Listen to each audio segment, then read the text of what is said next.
Live debate about energy cap nationwide crisis UK 2025.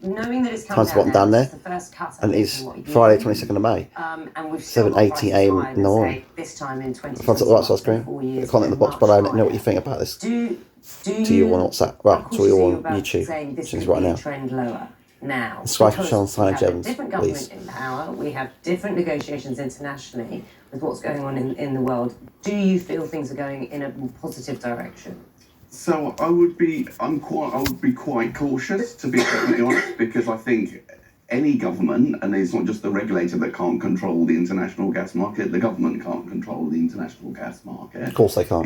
There are some signs that it is stabilising. There are clearly things that government policy could do that would change elements of our bill, and we certainly do what we can as the regulator to try and bear down on the costs in the bill and try and help those, particularly those who are struggling with their bills. And we know that there's a lot of people who are continuing to struggle with their bills and have got into debt. Well, so yeah, we're doing what we can to try and help them. Help us a bit more with that question in a way. I think because I suspect I was looking slightly further beyond that, because this will be a relief. For some people, the 7% drop will be a relief. It's a relief for everyone, to be honest. People are thinking, what about the winter? Yeah. What about next? How far ahead? So you're every 3 months. Yeah, well, kind of cold. We're going to get this a cold one again, the snowy one again. At this point in time, costs some money. To the degree you can do that. Well, the challenge there is that we are reliant on these international 2023, 2024 winter was a very warm winter. We didn't need heating very much at all. Decrease at the moment. We have flooding problems though. Introduction of the US tariffs. Storms. That's dampened demand for gas internationally and brought prices down. In the UK. Very difficult to have predicted that in advance. In the same way, it's going to be difficult to predict. So while we are still tied to the international gas price, it's always going to be volatile, and we're always going to be susceptible to that. That's why it's so important. Whatever the weather does, it affects us how much gas we use and heat we use in the winter. Which is what the push for renewables is trying to do. In the summer, summer, give us a stable, if it's cold, UK-based source of energy that we can rely on and will give us stable prices. So that's one way of saying, frankly, you can't give us any clue as to whether this pattern of the price cap going down will continue. So I think it is difficult to predict that, and that's why I would always say to people to look at the fixed deals in the market, because that is how you can insulate yourself from these fluctuations. And we've seen. Although if you're not on a fixed deal now and you see the price cap go, if you're on a fixed deal now, you wouldn't benefit from this price cap. You wouldn't benefit from this price cap drop, but overall, over the year, you're likely to probably still be better off. Do you have faith? I suppose in other ways, do you have faith that what this government is doing at this moment in time is working to bring energy bills down? So it's going to take time to get the investment we need to move away from gas, but we are moving at pace on that. The government has set very ambitious targets. And once we have moved away from gas, then we will start to see prices stabilise, and we will increasingly... And you have confidence that will happen when?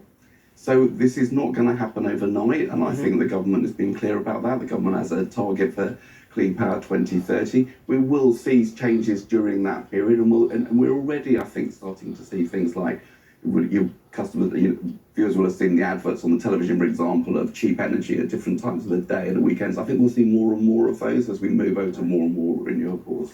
Talk to us about standing charges, because that is a subject we talk about a lot. People see it as unfair, too much, unrealistic, hits those with the smallest fuel bills the hardest. Is anything changing? So it's a complex issue, this. We've been very clear from the beginning, we can't make these costs go away. These are the costs of getting the energy to our houses. So they're, it's the cost of the wires and the pipes that go to our people's houses, I see, my friend. So it is difficult to make them go away. We can move them between the standing charge and the unit rate. That's what we're looking at. We've committed to introducing more options for people this winter to enable them to pay a lower standing charge.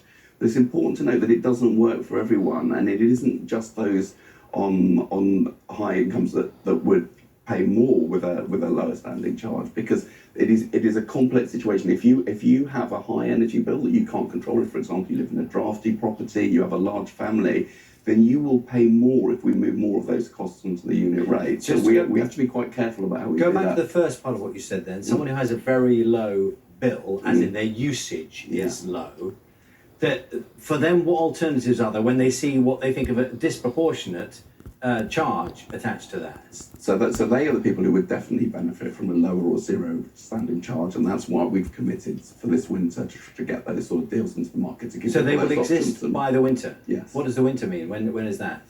well, we're going to go out and consult on the options on this very shortly, and that will give people an opportunity to comment on this. The reason we're consulting on this, the reason we're treading so carefully, is that there are winners and losers when you do this, and it isn't an easy decision. And we need to make sure that what we're not doing is defaulting people onto deals that will make them worse off. So if you have no standing charge, you could have higher unit charges. Exactly. That is the implication. Yeah, exactly. And You people will need have to know that. that. You will. Yeah. Thank you so much. I always appreciate you coming on the sofa and talking to us on days like this. Tim Jarvis, Director of General Markets. There you go, put a thumbs up the right side of the screen, click subscribe channel, That's it, time and out sign is over. 7:24.